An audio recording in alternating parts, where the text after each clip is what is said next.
بھائی ریکارڈر آن کر لو۔ آن ہے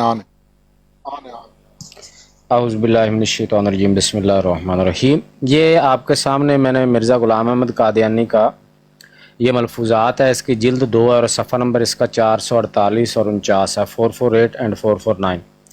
اس میں مرزا غلام احمد قادیانی نے شیعوں کے متعلق ایک مضمون لکھا ہوا ہے اور اس کا ٹائٹل ہے شیعوں کا مبالغہ۔ اب اس میں یہ شروع کرتا ہے، شیعوں نے مبالغہ کی حد کر دی۔ ایک شیعہ اپنی کتاب میں لکھتا ہے تمام انبیاء حتیٰ کہ حضرت صلی اللہ علیہ وسلم بھی امام حسین کی شفاعت کے محتاج تھے۔ یہ شیعوں کے بارے میں ان کے عقائد لکھ رہا ہے کہ وہ اپنے عقائد میں بہت زیادہ غلو کرتے ہیں اور بڑھا چڑھا کر حضرت امام حسین علیہ السلام اور حضرت علی رضی اللہ تعالیٰ عنہ کو پیش کرتے ہیں۔ تو یہ لکھتے لکھتے جو ہے وہ نیچے اینڈ والی لائن پہ میں آتا ہوں، قرآن کو بیاض عثمانی قرار دیتے ہیں، جس قوم کے پاس کتاب اللہ نہیں اس کا مذہبی کیا ہوگا؟ کیا گالیاں دینا اور گھر بیٹھ کر دوسروں پر اور مرے ہوا پر تبرے بھیجتے رہنا یہ بھی کوئی مذہب ہے؟ یہ سیم ہمارا بھی کلیم ہے کہ مرزا غلام قادیانی نے جتنی گالیاں اپنی کتابوں میں دی ہیں، پوری انسانیت کی ہسٹری میں کسی مصنف نے اپنی کتاب میں اتنی گالیاں لوگوں کو نہیں دیں، اور دوسروں پر اور مرے ہوں پر تبرے بھیجتے رہنا۔ مرزا غلام احمد قادیانی نے فوت شدگان پر اتنے تبرے اتنے بھیجے ہیں اور اتنے گالی گلوچ ان کو کیا ہے، کسی پیغمبر کو اس نے نہیں بخشا۔ حضرت آدم علیہ السلام سے لے کے حضرت موسیٰ علیہ السلام، حضرت ادریس علیہ السلام، حضرت عیسیٰ علیہ السلام، یہاں تک کہ خود نبی پاک صلی اللہ علیہ وسلم کی اتنی شدید توہین اور ان کو گالیاں دی ہوئی ہیں کہ زبان پہ نہیں لائی جاتی۔ صحابہ کرام، اہل بیت اطہار، امہات المومنین، اور اسی طرح جو ہے وہ امت کے جو بزرگان گزرے ہیں سب کو اس نے اپنے سب و شتم کا جو ہے وہ نشانہ بنایا۔ تو یہ ہمارا بھی اعتراض ہے مرزا غلام قادیانی پر، اور اس کی یہ بات خود اس پر ہی فٹ ہوتی ہے۔ آگے چلتے ہیں، جو اصل بات آپ آج بیان کرنی ہے۔ آگے لکھتا ہے اگلے صفحے پہ، پھر تقیہ جس سے بری کوئی چیز نہیں ہو سکتی، یعنی جس سے دب گئے یا جہاں کوئی اپنا مطلب جاتا دیکھا وہاں اپنے عقیدے سے انکار کر دیا۔ پھر بتائیں کہ ان کی کوئی عمدہ تفسیر بھی ہے۔ اب یہ سوال پوچھ رہا ہے لوگوں سے، سامعین سے، اور بتا رہا ہے کہ ان کی کوئی عمدہ تفسیر نہیں۔ پھر بتائیں کہ ان کی کوئی عمدہ تفسیر بھی ہے جس سے معلوم ہو کہ یہ لوگ کلام الہیہ کے واقف ہیں۔ ہم نے تو جو تفسیر دیکھی ان میں ہر ایک آیت کے یہی معنی دیکھے کہ یہ حضرت علی کے حق میں ہے، بالکل یہی کام مرزائی بھی کرتے ہیں۔ جو قرآن پاک کی آیت ان کے پاس انہیں مل جائے کہتے ہیں یہ مرزا غلام قادیانی کے حق میں ہے، یہ جماعت کے حق میں ہے۔ یہی کرتوت مرزائیوں نے کیا ہے۔ ہم نے تو جو تفسیر دیکھی ان میں ہر ایک آیت کے یہی معنی دیکھے کہ یہ حضرت علی کے حق میں ہے، مقطعات میں بھی یہی خبط رہا ہے۔ جو حروف مقطعات ہیں نا قرآن پاک کے، اس میں بھی یہ مرزا قادیانی کہتا ہے شیعوں میں مقطعات کے بارے میں بھی یہی خبط رہا ہے۔ کاف ہا یا عین صاد، کاف سے مراد کربلا ہے۔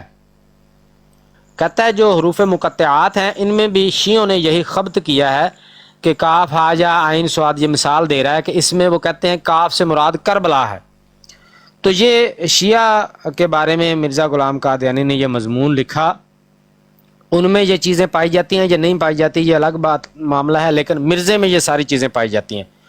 اب یہاں پہ اس نے جو حروف مقطعات ہیں ان میں ان کا پہلا حرف لے کر اس سے کوئی لفظ مراد لینا، اس کو مرزا غلام قادیانی نے خبط کہا ہے۔ اب آگے چلتے ہیں جی، اگلا حوالہ میں آپ کے سامنے رکھتا ہوں، یہ ہے جی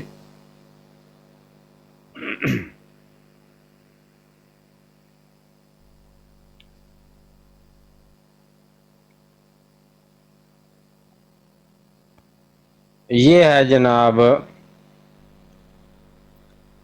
روحانی خزائن ہے، جلد 22 ہے، صفحہ نمبر اس کا 234۔ اس میں حروف مقطعات کے بارے میں مرزا غلام قادیانی لکھتا ہے کہ اگر کہو کہ خدا کے الہام کے اسی وقت معنی کیوں نہ کھولے گئے، تو میں اس کے جواب میں کہتا ہوں کہ مقطعات قرآنی کے اب تک معنی نہیں کھولے گئے۔